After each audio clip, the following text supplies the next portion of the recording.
people. My name is Sandra Yvonne, and today here, during Employers Week, I am joined by the very own Vice Chancellor of United States International University Africa, Professor Mwenda Nterangwi. How are you doing today, sir? I'm doing wonderful. Just came from a wonderful breakfast. Yes. Great people in there willing to work with us. Yes. What else could I ask for? How would you say the event was overall? It was fantastic. Yes, it was much Because needed. one of the things that we lack in this country is a direct connection with people who are employing our students, but also hearing with the people who are training our students. So we had those come together, and I think it was a wonderful blend of the things that we do as a university that are most important, preparing work-ready students. What are the current partnerships that you would highlight that USIU collaborates with in order to make ready, youthful Yes. students? Number one, partnerships are supposed to be not things that you do because someone has showed up. Yes. They are proactive. Okay. The partnership we have are with companies that are employing our students. We bring them on, they come in, they talk to our students, they talk to our classes, Yes. but also they come on campus, like the whole of this week. They're coming on campus to look at our students. Some will actually be interviewed. Already, a big part of our students have gone through interviews that will help them understand what are employers looking for. Yes. The other partnership is with communities, because that's where our students get ideas on what are the challenges facing communities. So we have, as you know, USIU is the first university to have undertaken community service as a requirement for graduation. Correct. Everybody else benchmarks from us. That is a fact. Yes. And so we are doing this to tell students, look at where the community is. What are the things happening there, and how is what you're learning going to help them? So those are very broad partnerships, very strategic, not just because someone walks the door and you say, oh, let's partner. No. We are very proactive. We want to look for things that will help our students succeed. It is to get you today into what you need to do. You know, there is someone who's been taught how to do accounting. Yes. But then you realize there's a new brand of accounting that is AI aided. And that's where micro-credential That now comes micro-credential tells you now you are an accountant, but you can do it even better in. Correct. with some micro-credential. All right. Yes. Okay, thank All you right. so much, Thank Prof. you. What innovations is USIU embracing to keep their education future relevant? First is that USIU-Africa embraces the market trends. It goes out there to say that a student needs to acquire knowledge, practice, and skills that will enable them to practice, which means that by the time you do your first year or by the time you do your second year, the degree program is effectively stacked so that there are certain competencies that you can achieve. If you are studying journalism and you've covered your freshman year, we already know what you can do with that knowledge, because it's learn, acquire the skills and practice in it. What advice would you give to a university student trying to build an employable portfolio? Thank you. University students who seek to build employability portfolio must first be open-minded. They must think critically, and that's why your general education courses are very important. Because they help you to think outside your discipline. So you must think outside your discipline. You must accumulate, stack what we call micro-credentials, which means take a class in psychology there, take a class in journalism. USIU offers that? Yes, yes. Oh, wow, okay. You can do minors. When you are a pharmacy major, you can do a minor in business. You are a psychology major, you can do a minor in business. You are in business, you can do a minor in data analytics, and all that. And most importantly, keep networking and sharing your profile with everyone. Thank you. Right here at the sidelines of the USIU-Africa Employers Breakfast, I'm more than glad to be joined by Dr. Boyo, who is not only a dynamic educator, but also the current DVC Student Life at USIU-Africa. And the conversation around micro-credentials continues. And we want to know, Bwana DVC, how important is this event now that you had all employers on board, and we are at a situation where we don't want to see employers and educators working in a silo. How important is this employers' breakfast between USIU and the employers themselves? Employer breakfast, which is one of our events within our one-week career fair, which we hold annually, is very important. Yes. Because it gives us an opportunity to bring together academia and the market. Yes. And that is very important because it informs the curriculum design, it informs teaching and learning, and also it helps us figure out how we can support student transition during and after their training. Because ideally, you train students to be able to contribute to the labor market, and the only best way to do that is to have conversation with employers. And we are grateful that you're able to do this. What have been the gaps there before? Because a lot of times, people have been complaining of half-baked. That is the terminology they use, half-baked graduates. What have been the gaps in terms of training that now, if educators and employers come together, you're going to fix those gaps? The bigger issue is that these two entities haven't been speaking to each other. Yes. Because on one hand, you have the universities and the institutions training, and on the other side, you have the employers receiving graduates. Yes. So if there is no synchrony between what is being trained and what comes out, you always find a departure.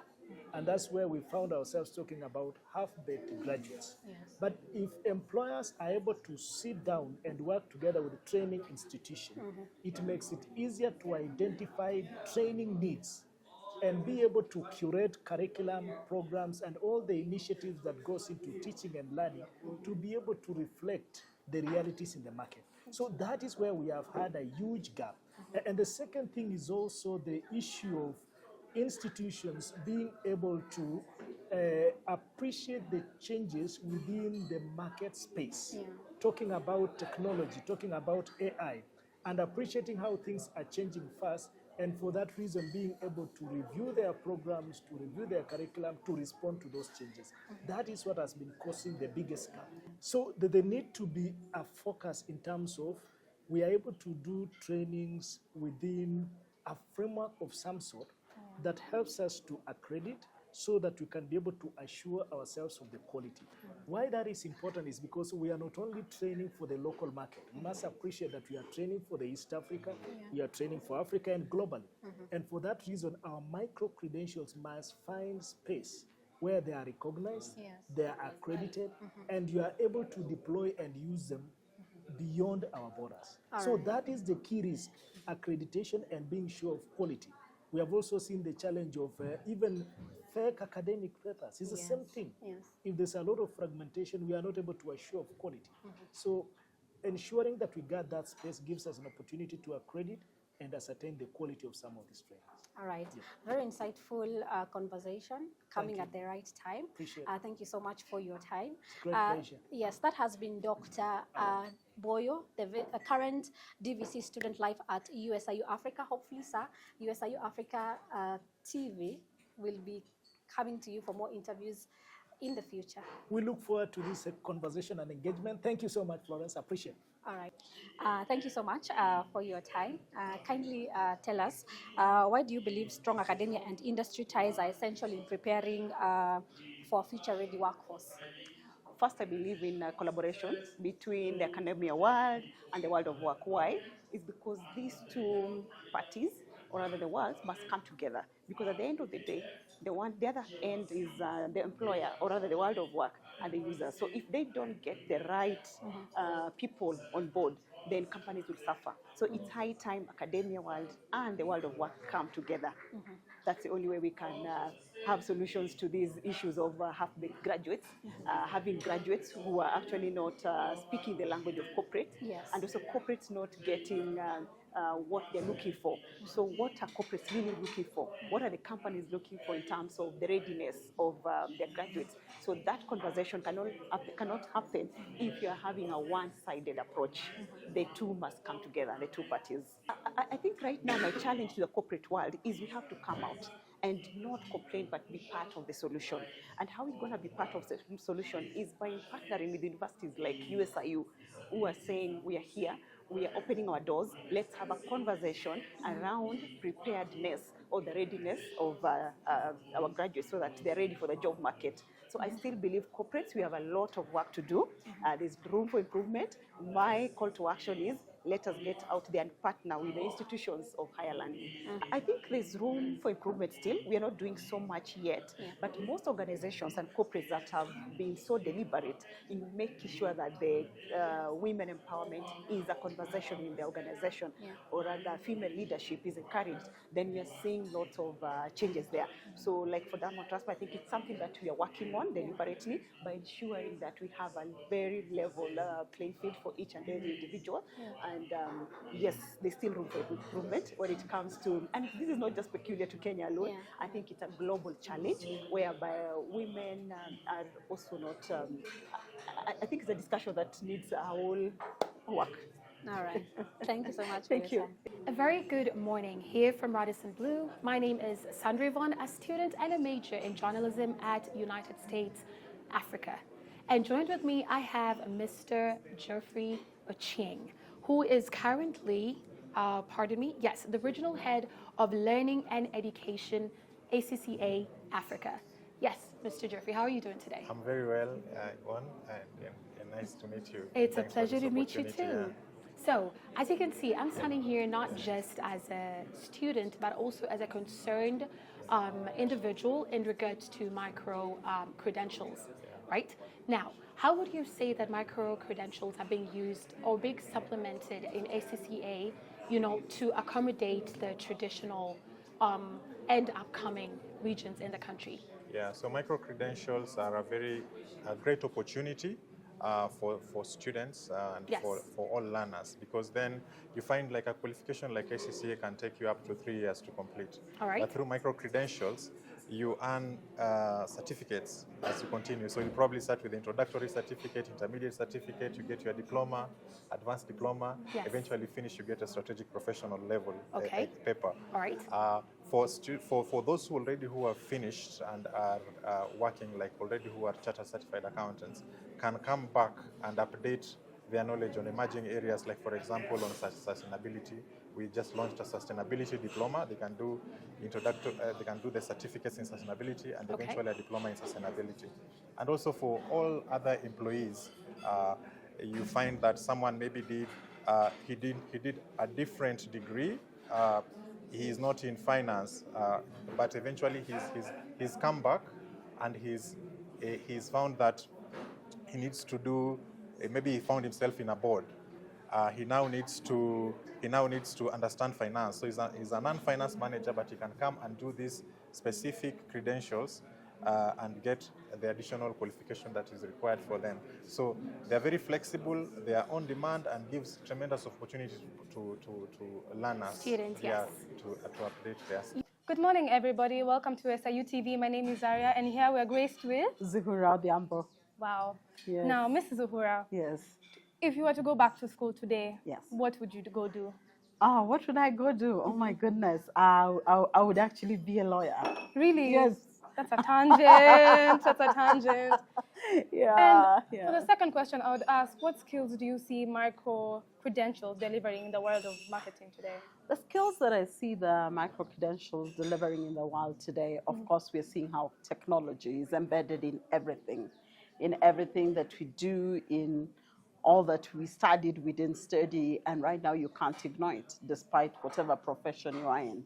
You're seeing the Internet of Things, what it's been in the context of how just the technology has come into that particular space. We've seen the AI, which has been an enabler, and the thing is now you have to know about it, and if you don't get to know about it, then you're left out. So it's the one thing of seeing, from what I know, how can I be able to learn, even if you can just take time to be able to understand it and see how do I get to use it and how do I ensure that it's more of this added value. You wouldn't go without data analytics, because all decisions right now are being made from data. Everything is data. So how are you able to understand it from whatever profession you're carrying to see how it could advise you for the future decisions you're making. Organizations are doing that. Even yourself, just being able to know, what else do I need to equip myself? We saw the World Economic Forum showing the 2030 jobs that are coming for future. Yeah. Surely, there's no way you would leave the skill set that's on AI and even the Internet of Things and data being the oil of the industry. So that's the one thing that we have to ensure every time we are reskilling, upskilling, and it's on the skill set that is just ready to be activated across. And the time is now. There's no doing it tomorrow. It's about doing it now. Yes. Thank you so much. Welcome. Good morning. Today, I am joined with the CSR leader for Middle East and Africa, IBM, Mr. John Matogo. How are you doing today, sir? Very well, Sandra. How are you? I am doing fantastic. Just a brief history. Tell me what exactly does IBM entail, because majority of us know it as International Business Machines. Okay, so IBM is a global technology company. This year is actually our 114th year of existence as a business. Wow. So if you think about the history of technology innovation over this 100-plus year period, IBM has been at the heart of that innovation journey. Right now, the age of AI, we are again at the front of that. So we are primarily now focused on AI, generative AI through our Watson X platform. All right. And also innovating around hybrid cloud and quantum computing.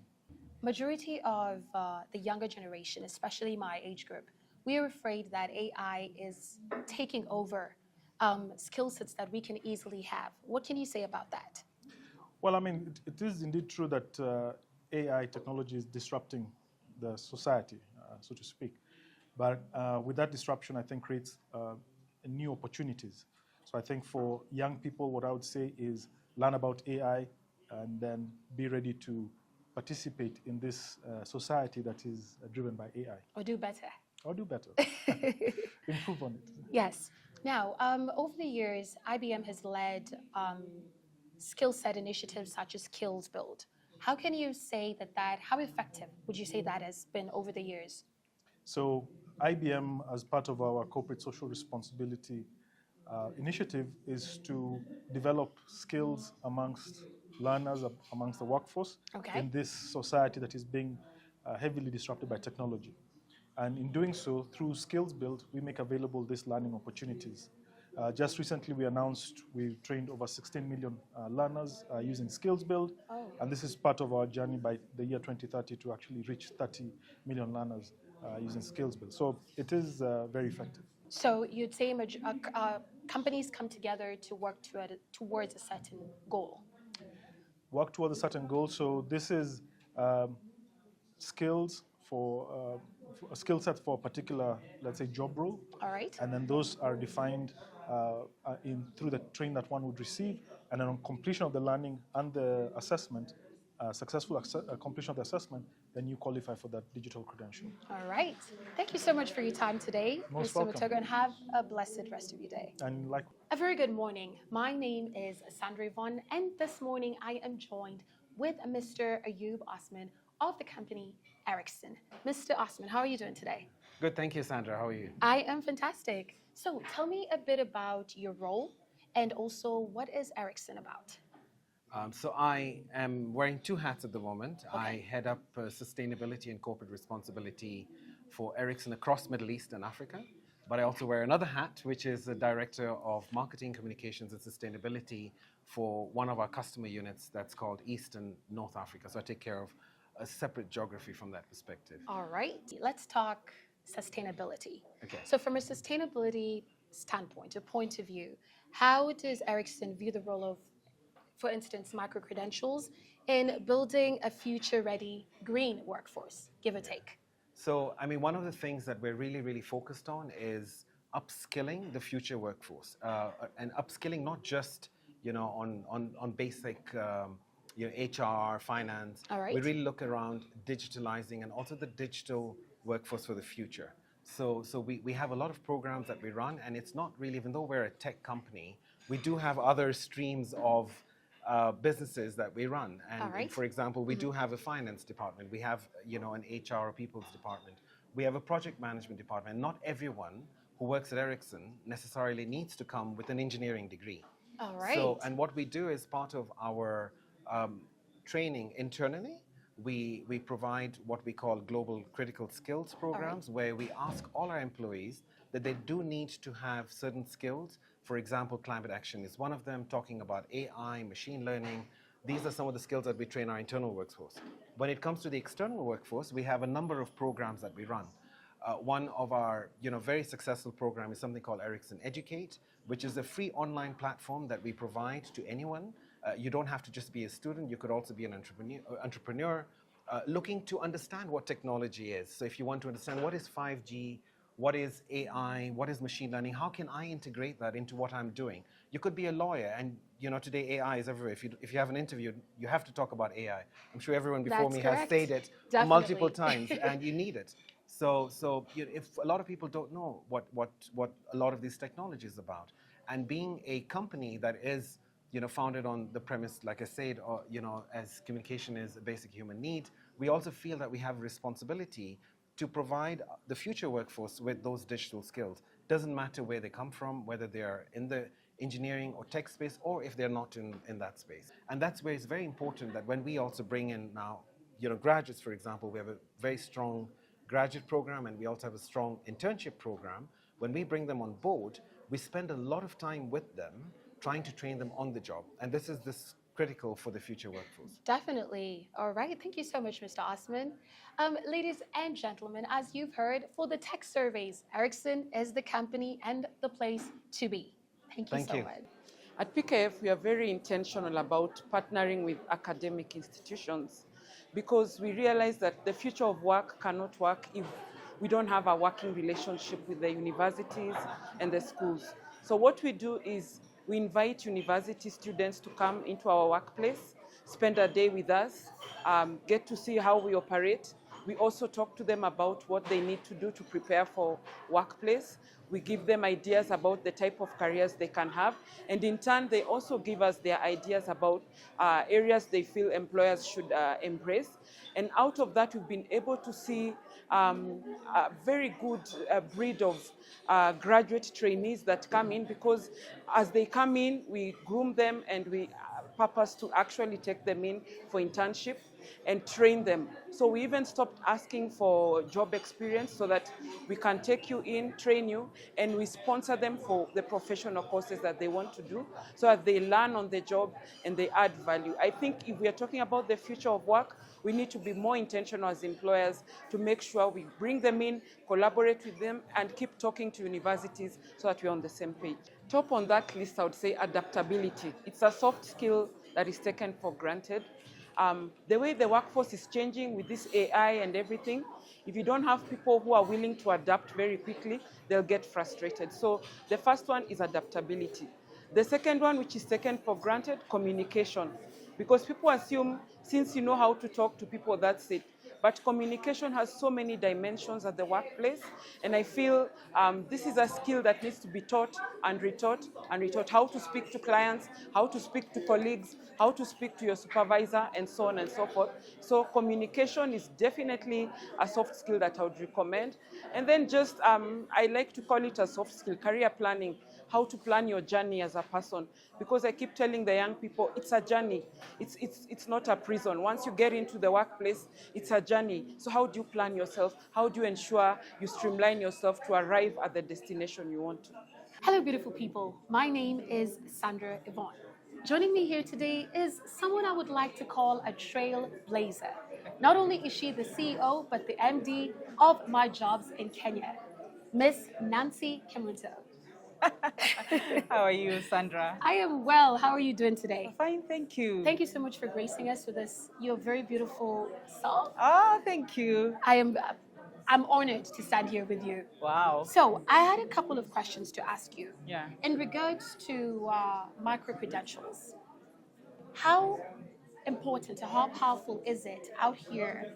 What would you say that graduates or people my age that are about to finish school, should they be having a micro-credential? Should they work towards getting one in order to be ready, quote unquote, for the workforce out there? Wow, that's a very good question. So quick one. Mantra is every day is a learning experience. Correct. Number one, macro credentials, super essential. And how you realize they're super essential, you need to ask yourself always, what is my career development plan? My personal career development plan. You've studied journalism. Yes. Where do you see yourself in 5 years? Where do you see yourself in 10 years? Then you start working backwards. Look at the people in the industry you admire most. Correct. They're like, okay, I have a degree in journalism. Yes. I've started working here. Why did you go to that organization? Is it just because there was a job? Yes. And it's the first job you got? Correct. Next, and when you get into that job, are you thinking about your future? We should be working in spaces where we are not only performing, but we are also thriving at it. Thriving. We love what we do. And if we don't love what we do, we need to do something about it. Yes. Either learn on the job if there are things you don't understand. Yes. And that is where people start going back to school. They're like, this is coming up in my industry. Yes. Like IT is evolving Day every second, literally. You're like, okay, I've done this. This is when you look at potential jobs you think you can apply to or organizations you wish to go and work at. Correct. What do they require of you? Yes. Apart from the simple degree that you have, and probably in the future you're going to do your MBA. However, there are some other simple things and skills you need. Through standing out as the CEO of My Jobs in Kenya, a well-known company. Yeah. To what extent would you say employers out there value micro-credentials? You've said it's essential, but to what extent? Oh, they value. So number one, also jobs are evolving. Yes. Every day, things are different. Remember, during COVID and post-COVID, we had a lot of remote work. And then now there's flexibility for some companies you work. Now people are going back to the office. Yes. There are very few remote jobs. However, look at the jobs that are out there. There's a lot of stuff coming up in the digital sector, like content creation. Every day we are advertising for a digital marketer for a certain organization because companies are thinking about employer branding. Yes. Companies are thinking of genuine ways to get their names out there. How do we get to know of restaurants in Nairobi popping up Social every media. week? Social media. Correct. Yes. So these macro credentials, like for example, you've done journalism. You see a job. Yes, you can manage social media. However, if you're meeting some old guns, they'll be like, hey, does she have any certification in that? Yes, the papers matter. Yes, why don't you have, yet this candidate has? Correct. So sometimes when you are in between jobs or when you don't have a job, what you have is time. That's what I always tell people. And there's so much information on the internet. You can learn for free. You can volunteer. You can start at your local church. Do social media because they'll want to see where is your portfolio. Yes. You want this job? You want to tell us you can brand as well? What have you done in that area? Definitely. Then you just go to your church. You're like, this is me. Call my Unajituma. pastor. Jitume. Volunteer. Church ni volunteer. Correct. Yeah. All right. Thank you so Yes, much. I hope for that your time. answers your question. That and more than enough. So for me, just to wrap this up, attitude. Just have the right attitude, hunger to learn. Also be patient. Success is not built in a day. It isn't. It's it takes doing, over yes, time. it's because you know what you want and you have to do it consistently. You have to improve what you're doing. You have to know what you want and go for it. If it's not working, you're able to switch, but you need to be very clear. Yes. Yes, even your mind, when you're doing, we talked about mindfulness. Yes. Exercise, sleep well, have environments where at least you can thrive as an individual. Correct. Yeah. All right. Thank you so much. Ladies and gentlemen, as you've heard from the one and only Trailblazer CEO and MD, Miss Nancy Kimunzo. Thank you so much. Have a lovely one. Thank you for having me, Sandra.